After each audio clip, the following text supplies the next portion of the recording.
Lovely, lovely people. A pleasant evening to everybody. All right, so beautiful people. I certainly want you to understand the seriousness of this particular election. We realize that, Prime Minister Andrew Holness, since he became Prime Minister elect, he had indicated that arrogance and pride both cannot be the order of the day.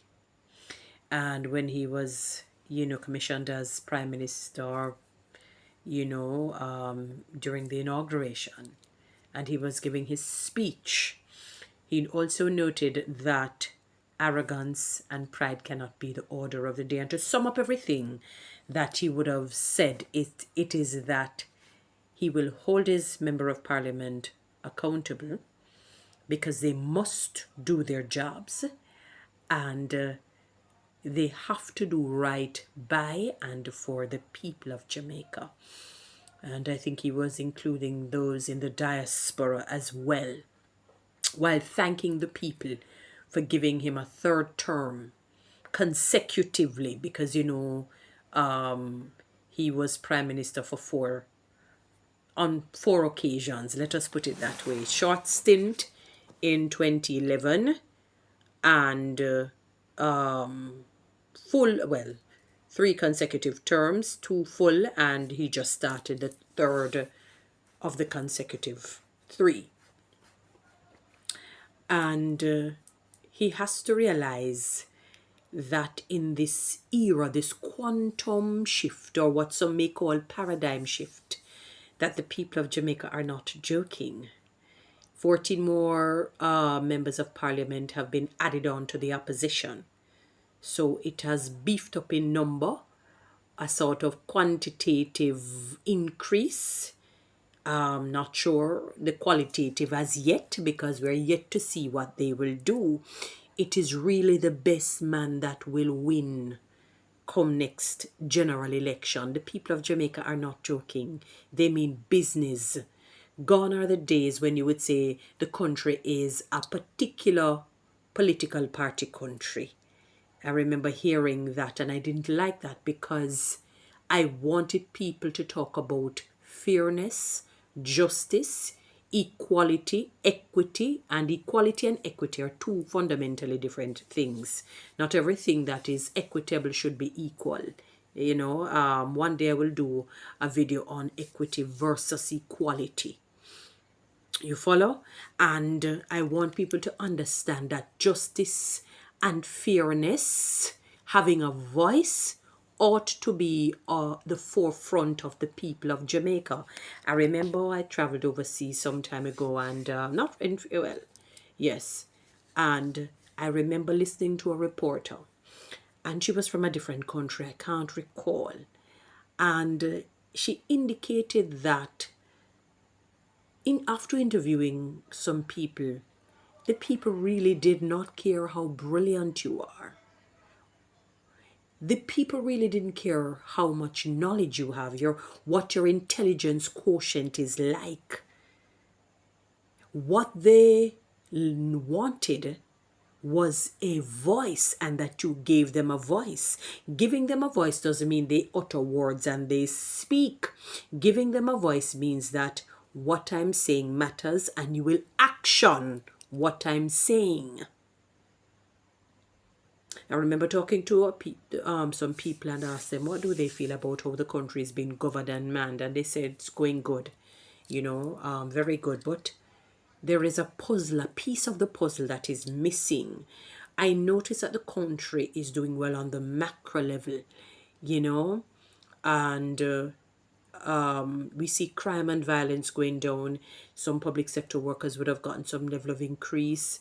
You see new hospitals being built, road being fixed, places that didn't have water getting water. All of these things on the macro level, but on the macro level, the people are being suffocated, they're smothered, and they're unhappy because they're not carrying home an extra penny or two so that they can buy a decent car, a decent home, take a little vacation, especially after hard work over the years,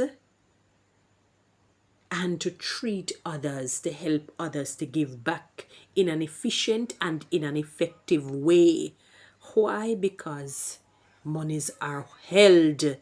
They're not being given a chance. There are too many people who are underemployed, not just unemployed. Although the unemployment rate has gone down, it is maybe what, 3.3% or thereabout.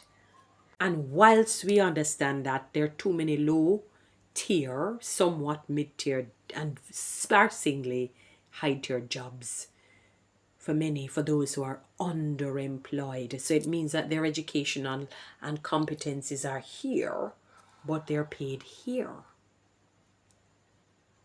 So when we say underemployed, it means that their competencies and their education level, they're here, but they're paid here.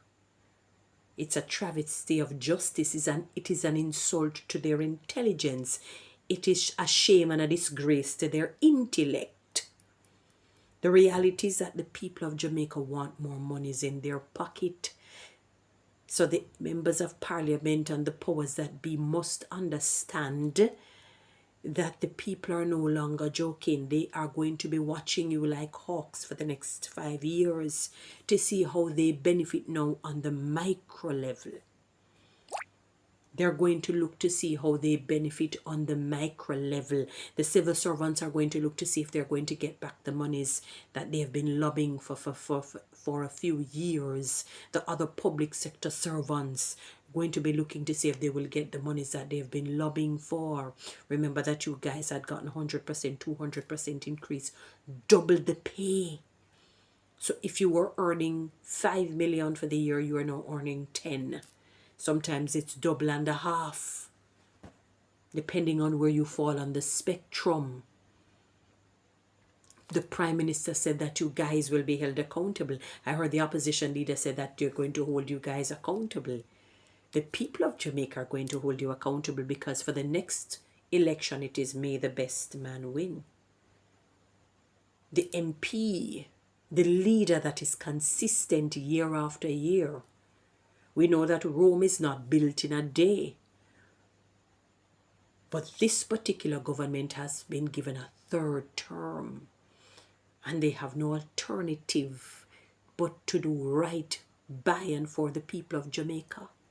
When they look ahead, the people are scrutinizing them. When they look to the right, the people are scrutinizing them. When they look to the left, the people are scrutinizing them. When they look below, the people are scrutinizing them. When they look up, the people are scrutinizing them. They are surrounded. It is like a tsunami. They're surrounded by, they can't escape. It is 6 men either bringing you back to the altar, or 6 men bringing you back to the preacher. 6 men bringing you back. 6 men, if you understand.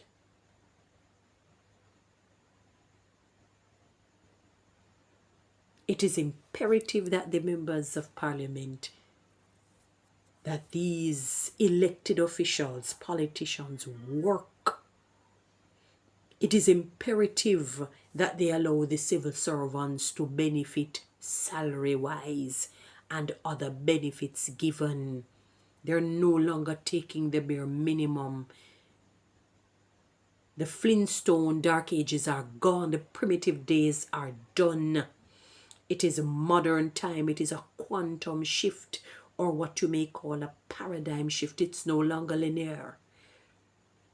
Yes, we have to hold on to a little bit of history and tradition, but those traditions must be foundational and filled with good principles and standards that are timeless, that will carry our country forward, never backward.